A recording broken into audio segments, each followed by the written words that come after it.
শুধু দেখতে থাকো কি হয়, তুমি থাকো। হ্যাঁ বাবু, হ্যাঁ হ্যাঁ জানি শোনা, আমি কি করব বলো।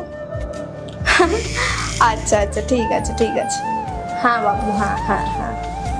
বৌদি, তুমি এসে গেছো? হ্যাঁ, চোখে দেখতে পাচ্ছিস না? মাথায় তো ফাটিয়েছি, চোখ তো ফাটাইনি, চোখে তো আঙুল করিনি। যা আমার জন্য জল নিয়ে আয়। হ্যাঁ আনছি আনছি।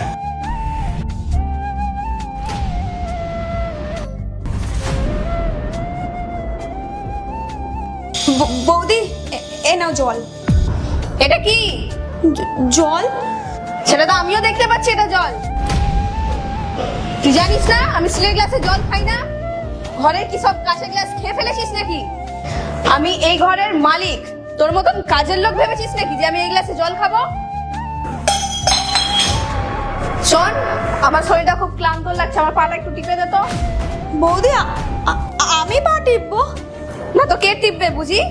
তোকে এই বাড়িতে থাকতে দিচ্ছি, খেতে দিচ্ছি, কি বাইরে থেকে লোক এনে টিপাবো আমার পা? চল পা টেপ।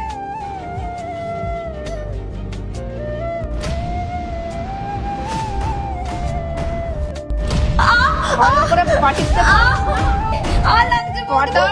ঠিক মতো না টিপলে না আরেকটা হাত ভেঙে দেবো। সেদিনকার কথা ভুলে গেলি যেখানে আমি তোকে সিঁড়ি থেকে ধাক্কা মেরে ফেলে দিয়েছিলাম? হাতও ভেঙে গেছিল, মাথাও ফেটে গেছিল।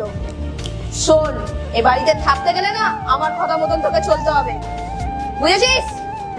কিন্তু তার আগে মাকে তোমরা সবাই ভালোবাসি, আজকে দেখবো কে কে বাবাকে ভালোবাসে। যদি বাবাকে ভালোবেসে থাকো তাহলে ভিডিওটিতে লাইক করে চ্যানেলটি সাবস্ক্রাইব করে দাও, আর কমেন্টে আই লাভ ইউ মা বাবা লিখে যাও। বুঝেছি বৌদি। বাড়ির সব কাজ হয়ে গেছে? ঝাড়ু পোছা কাপড় কাচা সব হয়ে গেছে? হ্যাঁ, রান্না বান্না সব হয়ে গেছে, কিন্তু কাপড় কি করে কাচবো বৌদি? আমার হাত তো ভাঙা। এই তুই কি মনে করিস আমি কাপড়টা গিয়ে কাচবো? আমি কাচবো কাপড়টা? তোকে বলেছি না ঘরের সব কাজ ঠিক মতন টাইম মতন করে রাখবি। তোর দাদা আসলে আমি কি বলবো? রাত্রেবেলা আমি ক্লাবে নাচতে গেছিলাম। বৌদি, তুমি ঠিক করছো না বৌদি, আমি সব দাদাকে বলে দেবো। ও, তোর মনে হয় তোর দাদা তোর কথা বিশ্বাস করে নেবে, আমার না, তাই তো? শোন, আমি তার স্ত্রী, আর ও আমার কথাই বিশ্বাস করবে, বুঝেছিস? আমি যদি তোর দাদাকে বলি না যে তুই অন্য কোনো ছেলের সাথে সব সোনা গয়না টাকা পয়সা চুরি করে চলে গেছিস, দাদা তোর এক বড় মুখটা দেখবে না তোর, বুঝেছিস?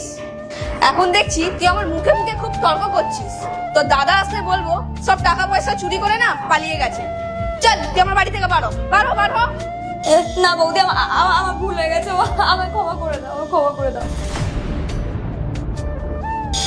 আজকে